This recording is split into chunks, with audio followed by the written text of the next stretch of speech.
How do you design psychedelic retreats for the specific needs of people living with cancer? And how do we, as a cancer community, co-create a safe container that accounts for the unique physical, emotional, and spiritual realities of survivorship? In today's podcast, we're speaking with Ann Hamilton.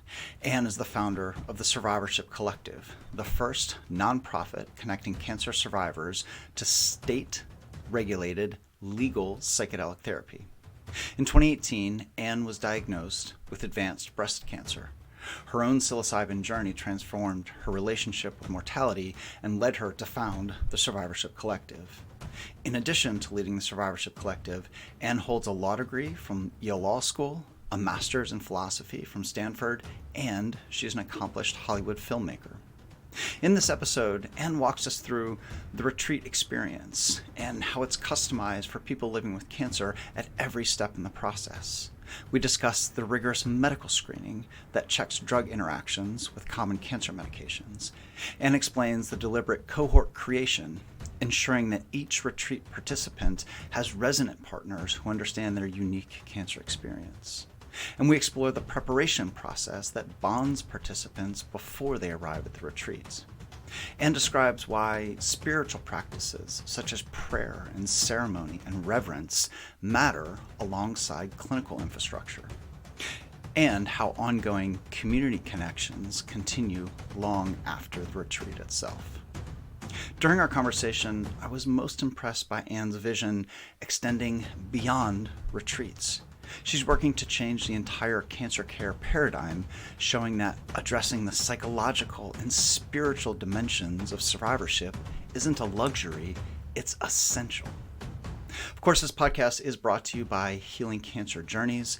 You can find us online at www.healingcancerjourneys.org or follow us on Instagram, TikTok, YouTube, and Substack at our handle Healing Cancer Journeys.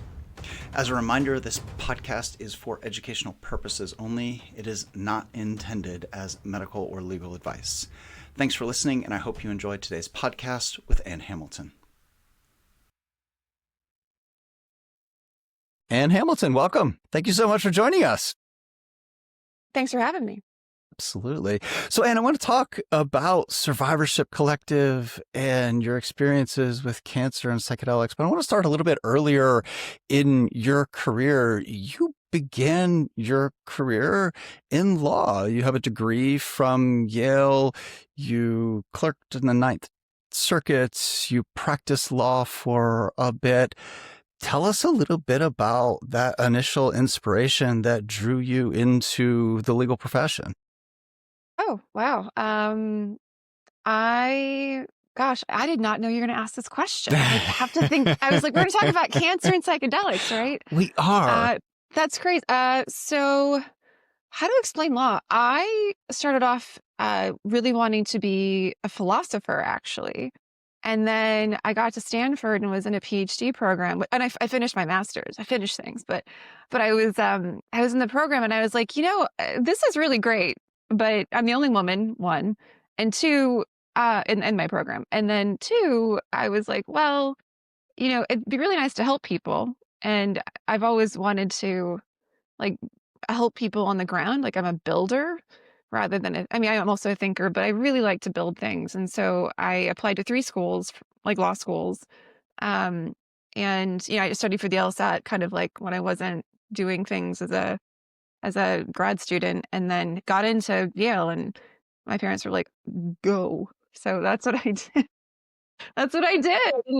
And it was wonderful. I mean, I'm still really close with a lot of my classmates. And I think also, as a woman in the world, growing up, I didn't feel like there was a lot of protection from different institutions I was a part of.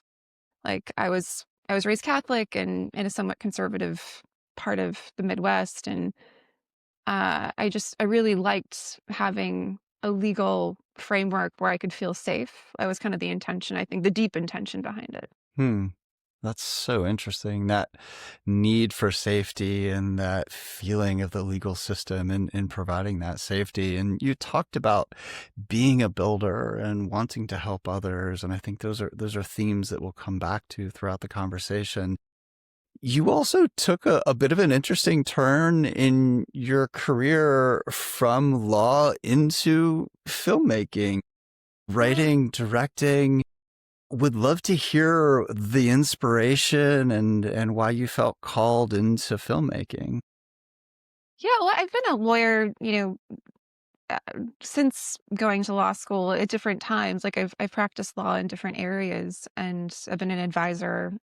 But I'm really interested in storytelling. Like I love how a legal case can change the world, but it's really like chipping away at an iceberg. And storytelling can, I mean, this is a terrible metaphor because we don't want icebergs to melt, but I'll think of another one. Like it's like chipping away at something huge.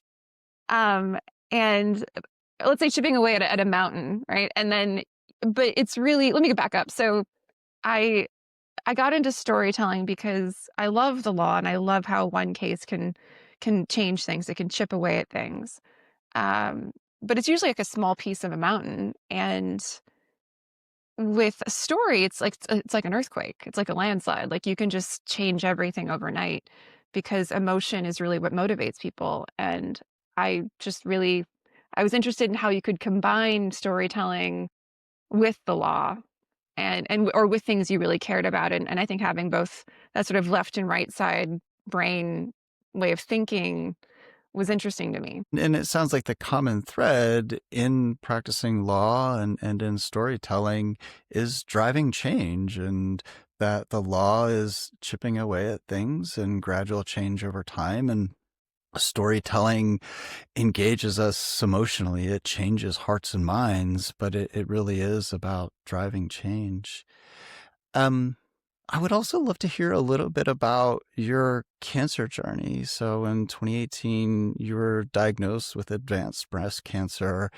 And tell us a little bit about what that journey was like for you and put us in your shoes, just beginning with the diagnosis. I know for me, at least, that the diagnosis process took a while and then it was kind of earth shattering. But tell us a little bit about what that experience was like for you physically, spiritually, emotionally. I mean, it was devastating, you know. I think it's devastating no matter how old you are, but I wasn't expecting to in my 30s have to be thinking about like funeral arrangements or how my parents are going to cope with this or I remember it was a huge surprise. I looking back it shouldn't have been because they I had I went surfing like in August and I love to surf and but I was like trying on my wetsuit and my bikini top was like fitting differently. And I remember just thinking like, oh, that's been that way for a little while. And I didn't have a lump. It's just the entire left side of my left breast was just, it turned to stone, like pretty much overnight. And, um, and so I remember going to my gynecologist. I just happened to have, like very luckily just happened to have, this is where I'm not having complete sentences anymore. I'm just like reliving it. Oh my No. God. Yeah. So I remember going to my gynecologist. I was very lucky because I happened to have an appointment around that time. And I'd mentioned to her, like, it was feeling a bit different. And I had no family history. And she was like, well, it's not cancer. I'm kind of should I go do something kind of person? But also luckily, her sister happened to be a breast cancer surgeon at Cedars, just happened to be. And if that weren't the case, I wouldn't be here. It just wouldn't be. It's just so random. And so I went in, a couple months later, I went in because I'm a busy person. And I had a like ultrasound, I think. And the doctor was like, you should come back in for a mammogram, your first mammogram. And I was like, is it covered by insurance? I'm not 40 yet. Yeah. And she's like, I don't know, but you should have it. And then I remember like asking again, like, I can't afford this if it's not covered by insurance. And she's like, well, here's the phone if you want to call your insurance company. And I tried calling them. I couldn't reach anybody who could answer the question. And I almost left because I was like, this is stupid. It's going to be thousands of dollars. But I stayed. And then it was a mammogram. They did a biopsy that day. I should have known. And when they do the biopsy, it's kind of brutal. It's like a big needle and they stick pins in you. And I was so mad about the pins. I was like just obsessed about these titanium pins that were inside of me, which aren't there anymore, because they cut out everything. But I was just so angry. And I remember they called me. They're like, you need to come in for your results. And I was like, I'm never coming back in. That was so traumatic. You have no idea. I want to complain. I was just that like not aware. And then I went in and she was like, it's definitely stage 3. It might be stage 4. We don't know. I'm so sorry. And then I had to wait for a PET scan for 2 weeks to know if if it had spread past my lymph nodes. It was already in my lymph nodes. That was pretty bad. Yeah. Yeah.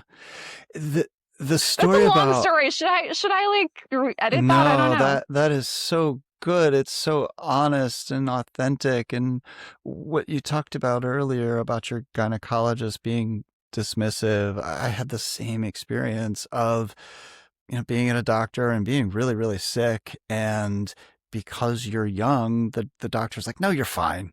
And I went back out into the world and cancer continued to spread. And by the time that they caught it, it had spread pretty far. And I think that experience of being diagnosed at a young age and having the healthcare system be somewhat dismissive of your symptoms is really common.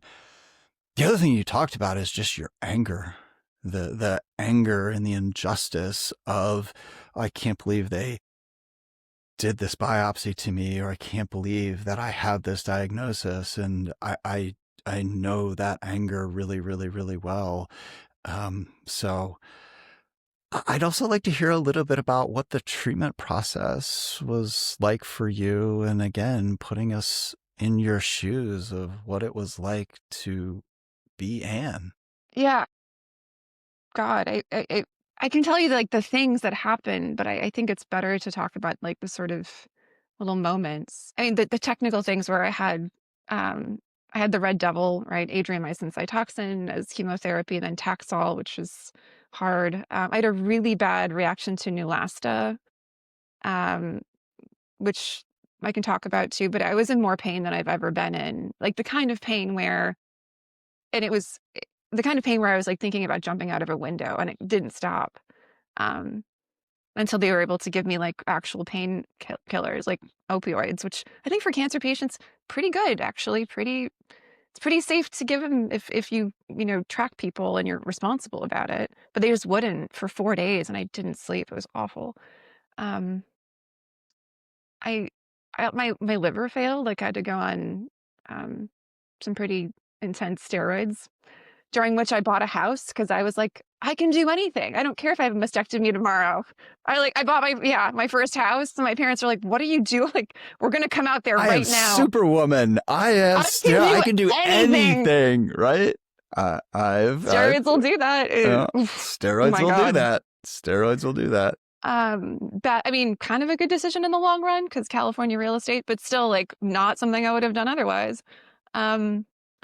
What else? I had radiation and was in the hospital after that for a week with 103 fever because my skin fell off.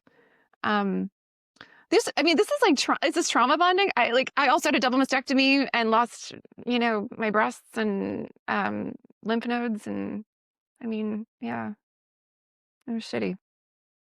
And it sounds like it was a litany of medical traumas from the Neulasta, which I've also experienced that bone pain of the white blood cells breaking out. It hurts, and it hurts in a way that you could never explain to anyone else. And the chemo and the surgeries and the radiation and that lived persistent trauma is just so hard to explain to anyone else. And to experience all of that firsthand, I feel you. And then you were done with treatment, and we're all kind of dumped back out into the world, and you get to ring the bell or whatever it is that you get to do. And they say, okay, you're a survivor. And would love to hear a little bit about your experiences as a survivor and what the post-treatment process was like for you. Well, I wish there was a better roadmap. Remember when one of my I had an amazing care team, by the way. Like, I'm complaining about them. They also saved my life, right?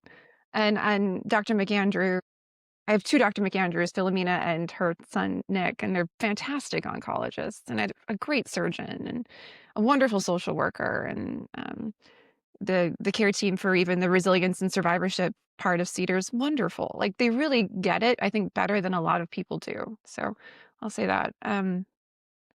But also, even that first experience with the biopsy, there is this dissociation that happens because it has to happen. You have to not be in your body. And I was in my body for the first 20 minutes as they held me down, but I was crying. And so I remember there was this shift in my brain where I was just like, just don't be here, like, be somewhere else.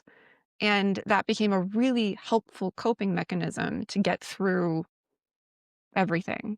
There was a couple moments where that broke through. Like, there were a couple moments where that broke through during radiation, because as a woman with breast cancer, you're naked from the top to top up, or from the from the midsection up, and there are these men who are not doctors, kind of moving you around all the time, and it's, you just have to just not be there because it's traumatic. And so that nobody explained that either. Like, nobody explained that there was an option to not have that, or maybe you don't have to be tattooed. Later, I found out that, like, some people fight against that. And I was like, why didn't I fight? Why didn't I, why wasn't I more present? And I think it was a surviving mechanism. But then later, getting back into my body was really hard and alienating. Like, I remember trying to date and, like, be authentic, and I just felt so hollow and horrified because I wasn't there, and I'd rather not pretend to be there, you know? Um, Hollow and horrified, those are really powerful words. And that dissociation with the body, I know exactly what you're talking about. I remember when I was first diagnosed, I would always have this mantra of, I'm not sick, my body is sick. And that was mm, a coping mechanism for me to be able to say, my identity, who I am, my true self, I am well. It's my body that's sick. That allowed me to get through all of the treatments. But afterwards, you've got to come back into that body and live in that body. And I don't think I'm even there yet. I'm still trying to get back into my body, and it's not and a safe it's place, right? You don't no, feel safe in your body. no, your body's No. trying to kill you. Your body is literally Yeah. trying to kill you, and it's That's not a a safe really big space. part of survivorship. Yeah. Yeah. And all the grief around that. Yeah. Well, and after this journey, you learned about psychedelics, and would like to hear a little bit about where you were emotionally, spiritually, and how you began to learn about psychedelics. This was in the middle of 2020. And just contextually, like, I'm a lawyer. Like, I grew up in the Midwest, Catholic. Like, I'm not biased against people who enjoy psychedelics on their own, but I've never known anybody who's ever, like, before 2020, who'd ever even done it. Like, I'd never gone to a rave. Like, I smoked pot for the first time during chemo. Like, I'm very vanilla that way. And not to say that's the way to be. I don't think it is, but I just who I am. And so I was really like a good student. Like, I was doing the therapy, I was on the antidepressants, I was like, really, I did the mindfulness stuff and all the things. And at the same time, there was all of this, like, grief that I couldn't access. Like, I knew it was there. And but I also knew that if I went into it, I might not come out, right? Like, there were some moments when I thought about the future and I couldn't even say it clearly, but I was like, if I think about the future too much, I might harm myself. I'm just so afraid of it. And I didn't want that for myself or for my family. Um, and I felt also like I deserved to have a good life for as long as I have it, Yeah. you know? Yeah. And I wasn't, I wasn't, I Yeah. wasn't. Yeah. And I felt like a failure because I was supposed to be like, I'd been given this amazing gift. I have friends who've died, right? And I was just miserable. That grief and the inability to access the grief, it's just so familiar. And that feeling of being able to see all of the things objectively and having a gratitude practice and being able to say, I should be grateful for these things, and also feeling kind of miserable about it. I know exactly that. I know exactly that feeling. What is the term that you use to describe that state of being, right? Because it's not exactly anxiety, it's not exactly depression, it's not exactly like existential distress. Like I still haven't been able to find the word or the concept that accurately describes that survivalship malaise. How do you think about that concept? I Can we talk about why there's a struggle to identify it first? Yeah. Can we just Yeah. why is there this what's when you feel the struggle to identify it, what's that feel like? It feels exactly like what you described of not being able to access grief, having an emotion that you can't quite get to because you can't name it. And it's like you just have the feeling and you want to do something about the feeling, but you don't know how to define the problem to find the solution. And it's just that feeling of inaccessibility. Yeah.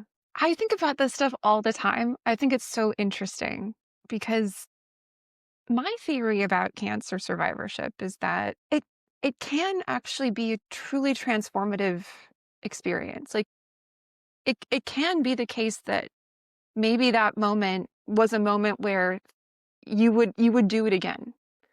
I know that like fuck you, Anne. I get that too. Like and I'm hearing that in my own head. Like nobody wants cancer. I wouldn't wish it on anyone, not even myself. But at the same time, if it's happened and it's a part of who you are, maybe there's a way to also say, like, I don't regret anything because I was able, like, because of the things that I've done since then to make that meaningful. And I do think that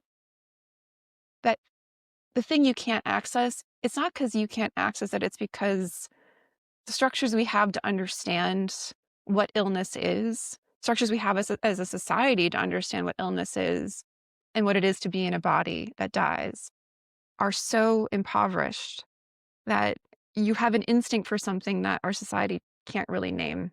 And it's not you. And this is getting back to storytelling, is finding the language, finding the narratives to be able to understand those experiences. And this is where I think your background as a storyteller is just so powerful to not only change hearts and minds and connect with folks emotionally, but to make meaning. That's what storytelling is to create meaning. And I think that's what we're doing in this process. And I think that's something that psychedelics can potentially help us with, is understanding what happened to us and creating that narrative of why around it.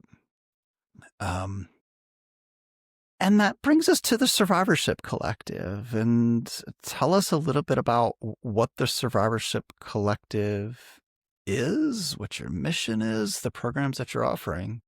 Yeah, well, we are a 501(c)(3) public charity, and our mission is to connect the cancer community to safe, legal, state legal, and structured psychedelic experiences. Right now, it's psilocybin because that's what is safest and that's what we think is probably really the best for this community. But we started it in 2023 when Oregon was just beginning to kind of open up its doors to state regulated service centers and facilitation. I'm an attorney, so I've thought a lot about this and the right way to do it legally.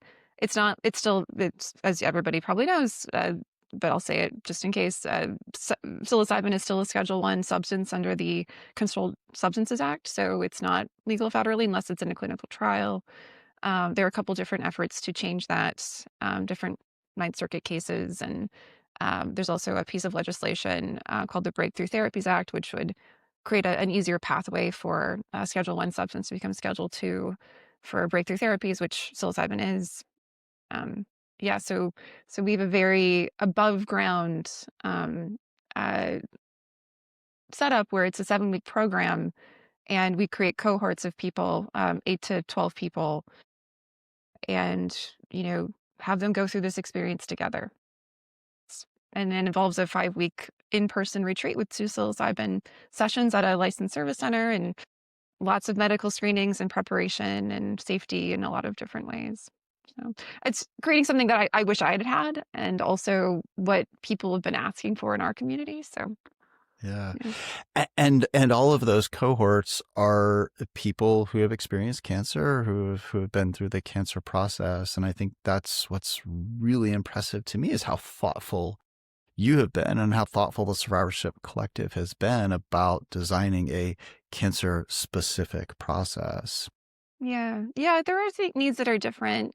We also are going to be doing retreats with a caregiver, and also one with like a partner next year. So just to kind of see how that model looks.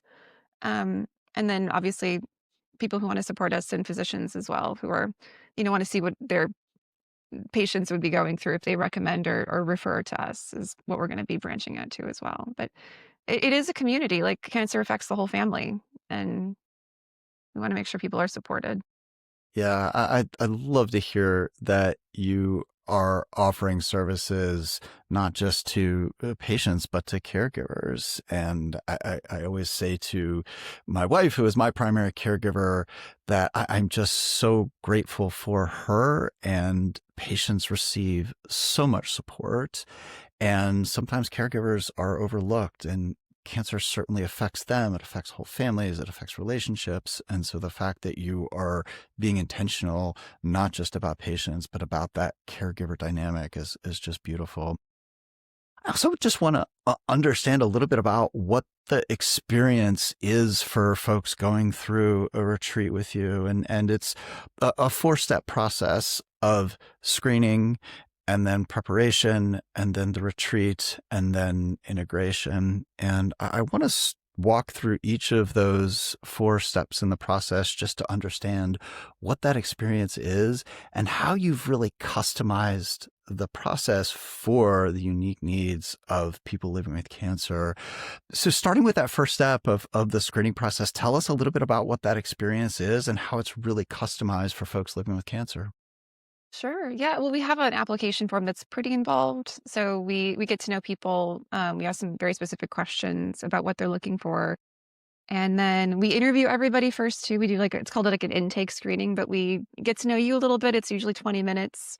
Answer any questions. Right now, there are a lot of questions around psilocybin, and you don't really know what people are going to be worried about or what they care about in a retreat. And it's also just a great way for me and the team to figure out which retreat might be really good for you, because the container itself is really important. It's not just about the safety screening, it's about the people you're with.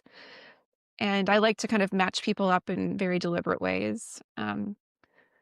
So there's that. And then we do a required medical screening with a physician who is kind of an expert in psilocybin and how psilocybin interacts with other medications. And that's something that I think only we require. I'm not sure I don't know if there are other retreats that require that. For certain cases, we'll have another physician look over the safety plan. A safety plan comes out of that screening, so everybody signs off on it, including the participant, and they understand if there are any risks, what they are, if there's any requirements. But it's very much informed consent, and it's very collaborative. So people are able to make good decisions with all the information and ask as many questions as they want. In some cases where there's chemotherapy involved, especially for people who have metastatic disease, then we'll have another person maybe sign off on it too, um, just to make sure that everybody's as safe as possible. And it's either their oncologist, or we have another oncologist we work with too. So There's sensitivity around informing certain people too, and we're kind of figuring out the right, you know, balance between autonomy, which is really important in this sphere, as you know, and protecting people. And I think that is a very delicate tension Yeah. that I'm aware of. And there's a lot of ethical implications no matter where you are on that spectrum. And Yeah. I think it's really important to be very aware of that. Yeah. And then we start with once the cohort starts, it starts 3 weeks beforehand. Everybody does a state regulated intake screening, which is a little bit the same. It's kind of the same as the medical screening, but then there's more to it where there's like other questions that are asked, and also some things around like, let's say touch in a ceremony. Maybe you don't want to be touched. Maybe you only want to be touched on your hands. There's things like that that are a part of that intake screening that are legally required and really important. There's a patient bill of rights, and those are done by a professional who is certified by the state to do this and who will actually be at the retreat in the room during the psilocybin sessions. So there are people we work with. We don't do that ourselves because we're a 501c3, but we work with organizations that do. And then the fun starts. Then you meet the whole crew, and we meet on Zoom for 3 sessions for an hour and a half each. And each session has its own theme, and that's really fun. We have like definitely traditions that we do that are specific to us. Um, and a lot of it's preparation, but a lot of it's just group dynamics and team building and getting to know each other. So that when you land in Oregon or Colorado, you already know each other really well, and everybody's kind of already, those dynamics are already in place. So we can kind of hit the ground running. In addition, oh, go ahead. There's No, more. I can go on that, but yeah. I'm really curious with some of the things that you said on screening, I think are really important, which is how rigorous that screening process is. You obviously have the state level screening that's required, but there's a medical screening, and specifically looking at some of the drug interactions that are unique to people living with cancer. We talked earlier about Neulasta.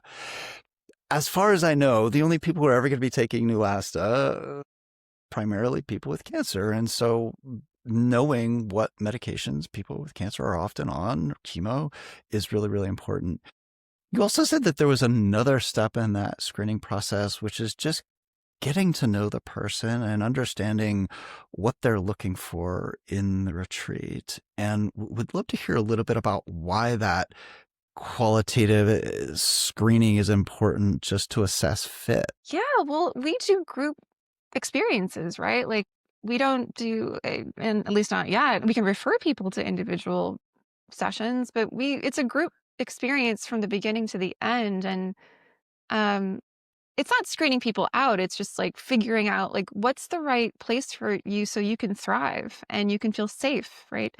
And in a group of, let's say, 10 people, we really want to make sure that each person has at least 1 or 2 other people who are kind of in the same, there's already an affinity, right? But like in the same affinity in a very specific way that matters to them. So let's say it's a group of 10 and it's a mixed group of different stages.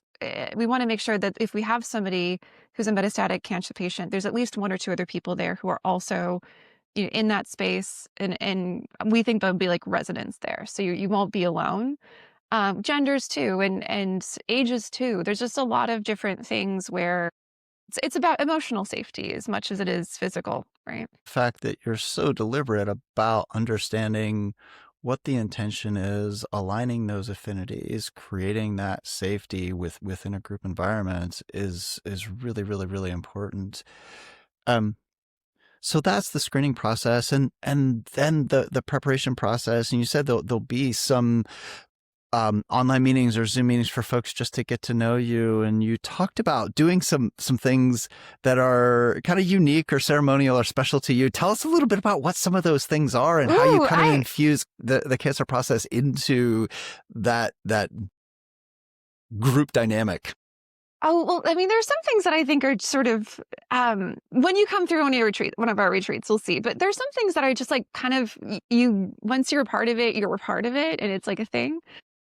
But we do really value ceremony and ritual. And we also work with wonderful Indigenous wisdom carriers who have helped create what we do in a very deliberate way. So we always start with a prayer from, it's usually Erica Gagnon or Claudia Cuentas, who are these matriarch, these matriarchs of, Claudia Cuentas and Erica Gagnon are matriarchs within the indigenous wisdom community and psychedelics, and we really love them, and setting that tone is really important.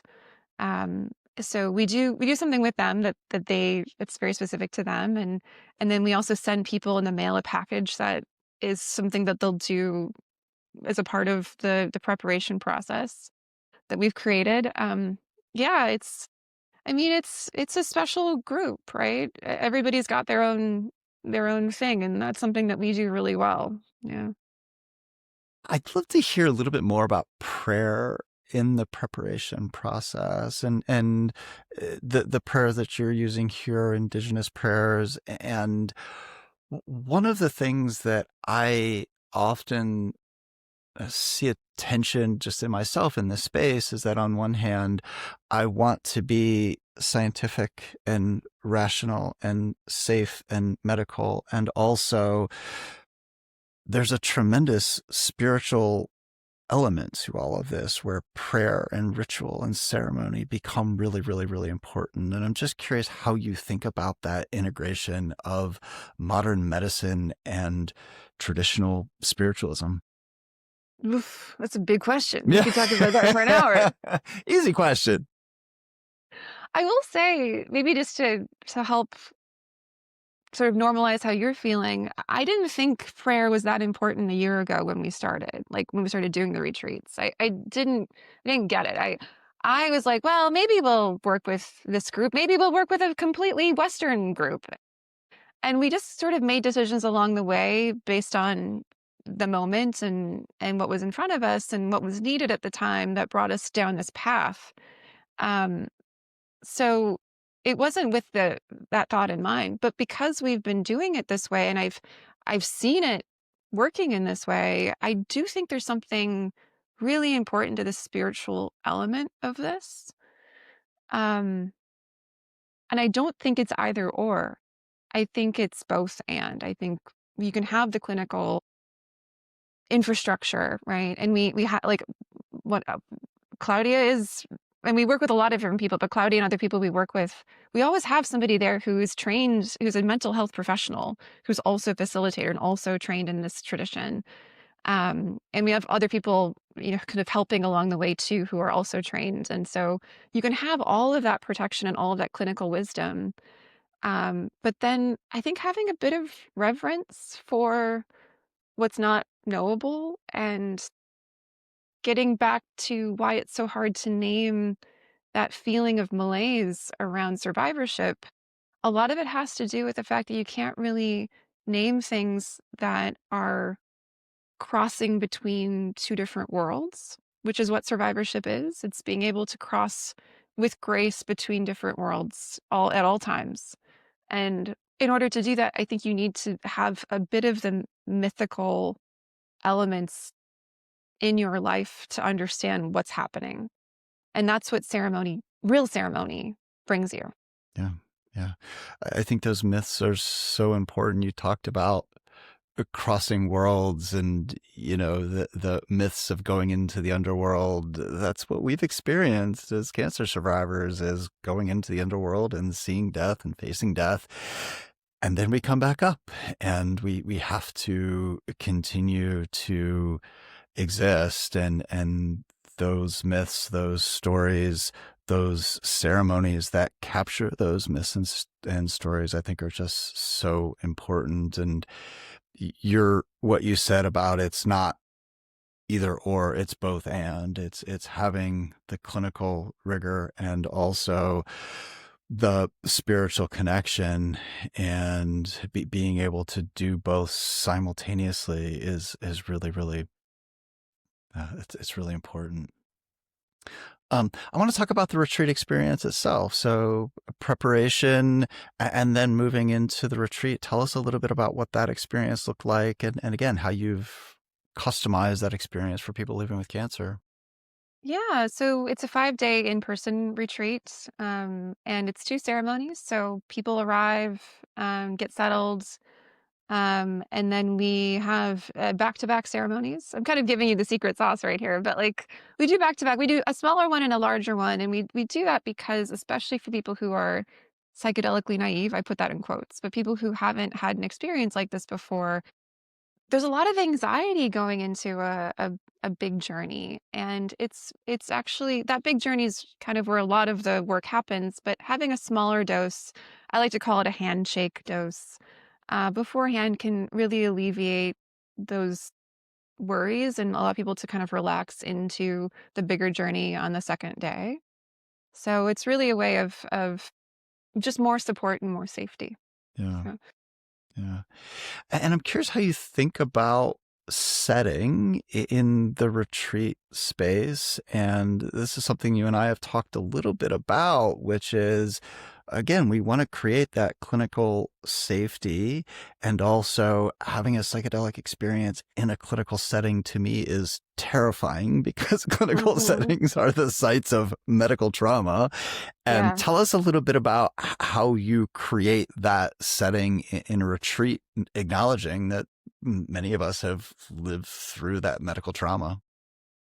Oh, well, those are a couple different questions. I I think people think of being in a hospital as being maybe the safest place possible, or like, next to a hospital, but realistically, being close to a hospital is actually quite good too, or having a paramedic just in case, or having, different things like having a medical professional on site is also very good. Yeah.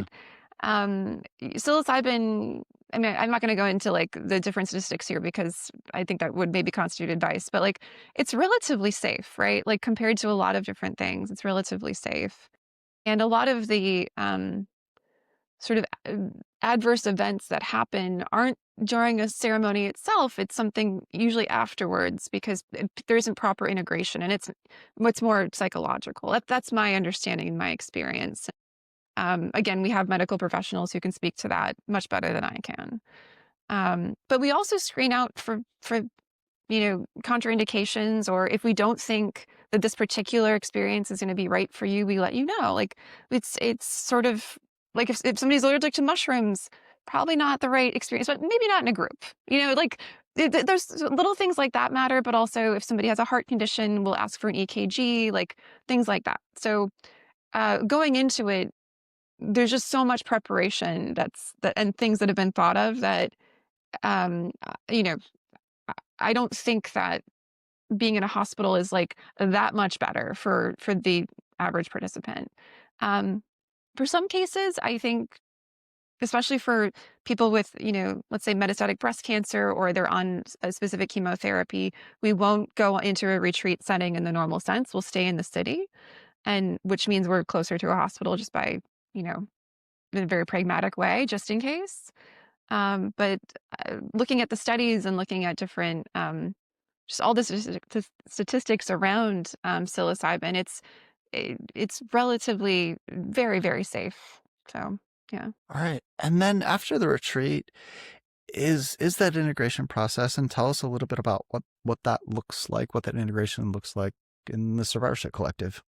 Yeah, well, we start integration at the retreat. So we have a whole day of it and different activities we do. And then we have 3 weeks of, it's actually 4 weeks of integration meetups on Zoom, and then also individual sessions as well. So we have people meet with the facilitators one on one, but also in group. People tend to like the groups a lot. I like them too.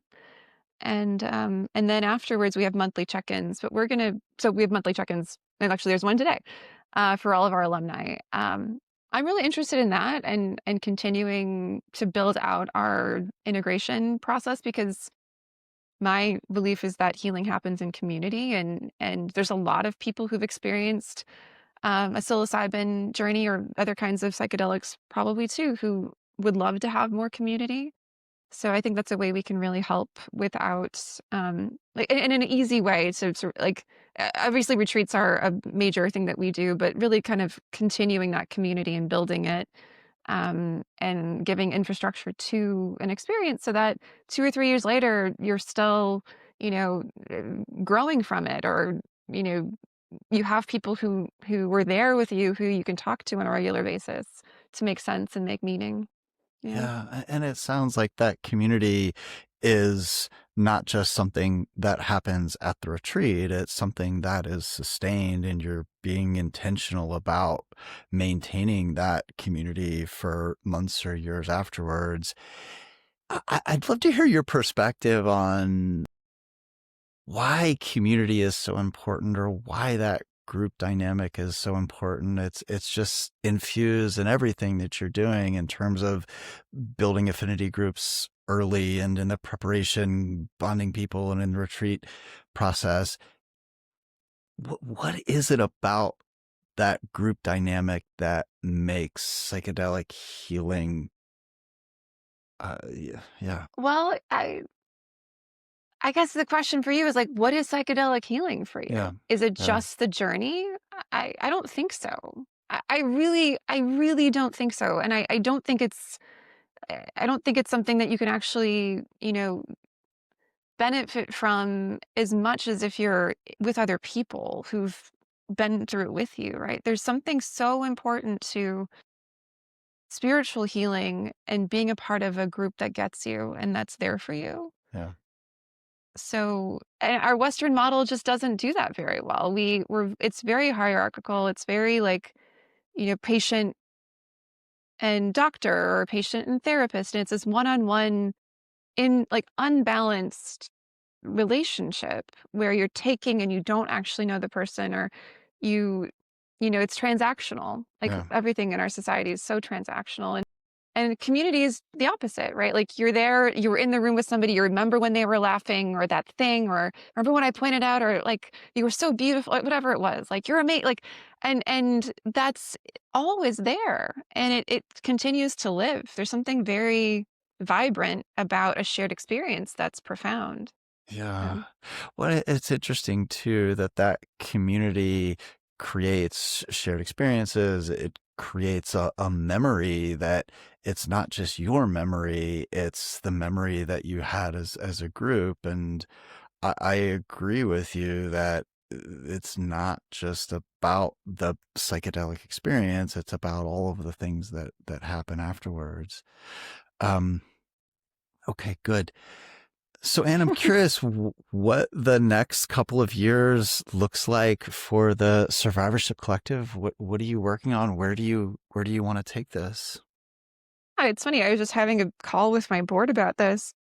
I mean, we have a great model. Like we're gonna have many retreats next year, and I think in 2027 we'll have probably like 2 or 3 a month. It just seems to be that's the trajectory, and we're setting ourselves up where that's something we can do. Um, and we spend a lot of time designing and researching and saying no to a lot of things. Like I think that's just it's good to know we didn't just start off and go with the first option. Like I went to Mexico. I traveled and did a lot of different interviews at different places, and we've settled on I think the best version of this. Um, and I'm very picky. Yeah, So yeah, um, I would love to see more retreats, but I think we're more than a retreat based organization. It's really about community building and patient advocacy. Like I would love to see this become something that's a model and something that changes the conversation around not just psychedelic care, but probably cancer care. And, you know, maybe has some influence over policy and the way hospitals think about survivorship and what it is they're doing. So I think it's kind of creating that community around that healing and creating a voice for what's what's needed. Yeah. yeah.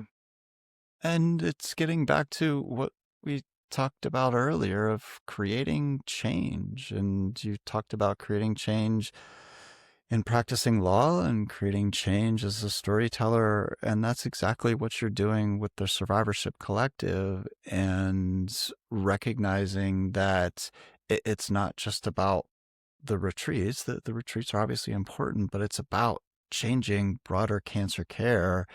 And to hear you talk about that's what gets me excited, is recognizing that I am, I too, you said it earlier in the conversation, I am so grateful for all of the really high quality care that I received. And also, there is tremendous gaps in the psychosocial experience of patients, and there are gaps that we haven't been able to fill. And there are gaps that I think psychedelic assisted therapy could really help us fill. And that's something that we talk about a lot, is we're not advocating for psychedelics, we're advocating for people living with cancer, we're advocating for healing, and psychedelics are just one way to get there. So I'm so Completely. pleased to hear you talk about changing the broader cancer care paradigm, and seeing the retreats as just one little leverage point in driving that change. That's exactly it. Yeah. It's not about psychedelics. It's about this community getting what it needs. And this is one tool that is an obvious tool we need, but it's yeah, that's the sort of wedge. Yeah. Yeah, yeah. I'd also love to hear about some of the challenges that you're facing as you think about the next 2 or 3 years. What challenges do you need to overcome, or what other fundamental change needs to happen in the environment for you to fulfill your mission? Yeah. Well, right now the biggest well, I guess there's a couple, right? Like the one that I think about the most is access. Like we want to provide access to everybody. It's expensive. If you were like a rich tech guy and wanted to go on one of those retreats, like these retreats cost $6,000 for the average person. We try to offer them at cost, which is about 4,500, and then we provide scholarships as much as we possibly can. And all of my fundraising goes towards that, right? Like we really do, and like I think my goal would be to try to make that 4,500 be more like 2,000, and that's what we try to do for everybody who applies. And it just takes longer than it should to get that. Um, so really, just access, access, access. How do we get this to people? And then doing it in the right way. Like, we were the first people to do this, and I think there's going to be other people who try to do it as well. And I just really want to make sure it's done right. And um, it, I think the psychedelic wave is cresting, and it'll become legal everywhere at some point. But we're still at a place where we need really good leadership that is cautious and careful and responsible. And I can't stress that enough. Like there are a lot of wonderful people in the space and a lot of people who don't really think following the rules are that important. And more power to them. But at the same time, like this is a special community and we need to take care of them. Yeah, So, yeah. And you said that earlier, that you're picky and you said no to a lot of things because you want to do it right. Can you give us a sense for some of the things that you said no to, or some of the decisions, so that you are doing it right and we are keeping people safe? yeah, I mean, the people I've said no to are also lovely people. It's just not the right fit, Yeah, right? yeah, I went to, South America, and there were some places I went to where it just didn't feel quite close enough to a hospital or easy to get to from the airport. And I was just like, this doesn't quite make sense for us, right? I do think going to different, like we're going to keep looking at places in Peru, and we'll continue to sort of search. But I do, especially for people with advanced disease, like I do want to keep them close to a hospital, close to, you know, all the infrastructures that are already kind of necessary, right? I do think having it be in Oregon or Colorado right now is really important for a lot of patients. Um, there are some service centers where it's just it feels a little culty, I'm sorry to say, but it just feels a little off, and you get that vibe right away. It's just off, or the sense of ceremony and reverence for what you can't name isn't there. It's transactional. Um, I'm so excited to have an all genders retreat in April, and we're going to be taking care of men and women and non-binary people, and that's our mission. And I think that having strong female leadership in this space is rare. And that's what we have. I think honestly, it's safer. I'm sorry. Like, it just is safer to have women in charge of something that's so delicate and so vulnerable. And you see that so rarely. I hope that's not offensive to men. I hope that N- makes you feel safer. No,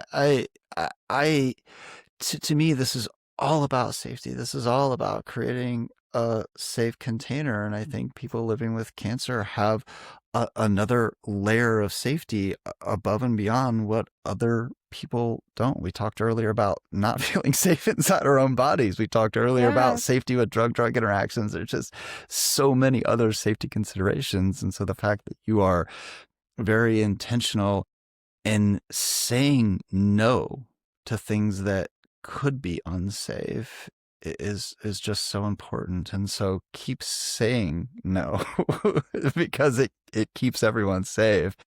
You've also said earlier about the importance of access, and it's really about affordable access and Yeah.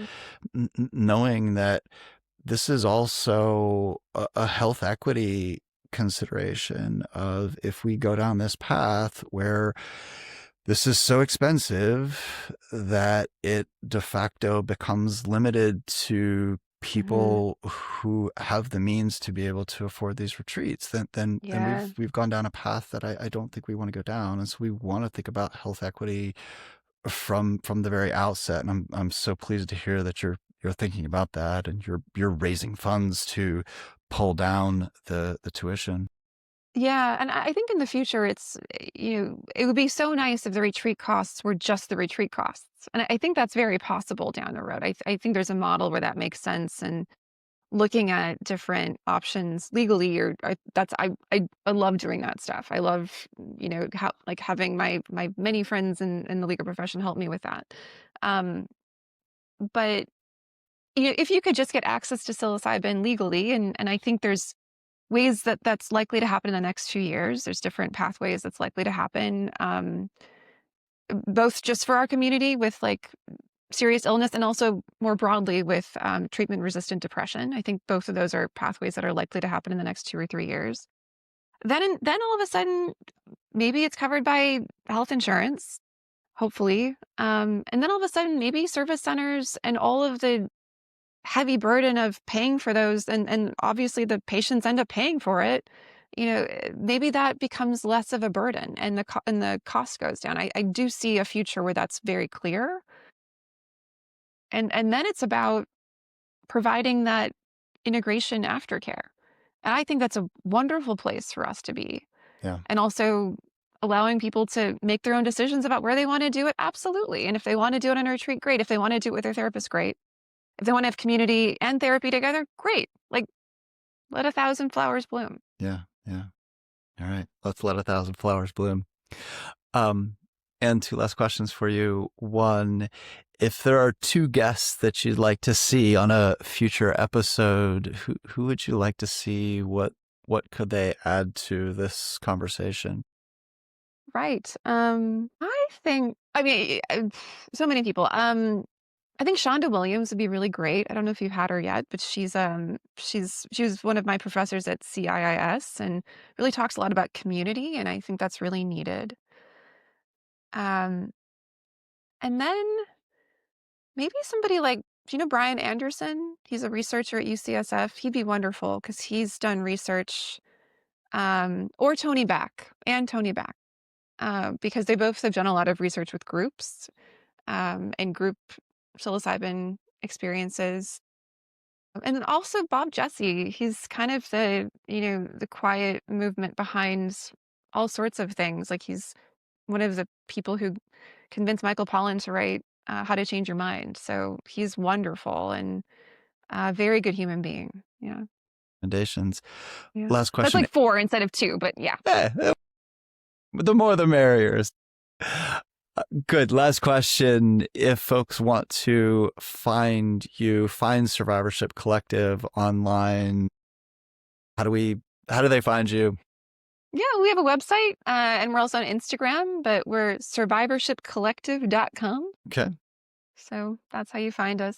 And we're on LinkedIn as well, but we don't advertise because I don't think this should be a commercial, you know, enterprise. We just, if people want to find us, they're welcome to find us. And so far we've had a lot of people reach out. So we're here for you if you need us. And we're so excited to get to know you better too. Well, and thank you for what you're doing. Thank you for your leadership in this space. And thank you for that broader vision of just changing how we think about cancer care. It's really needed, and look forward to supporting you in all of the work that you're doing. Thank you, Dan. I hope to see you on a retreat sometime. I think it's going to happen. Awesome. Well, thanks for having me. All right. Thanks, Ann.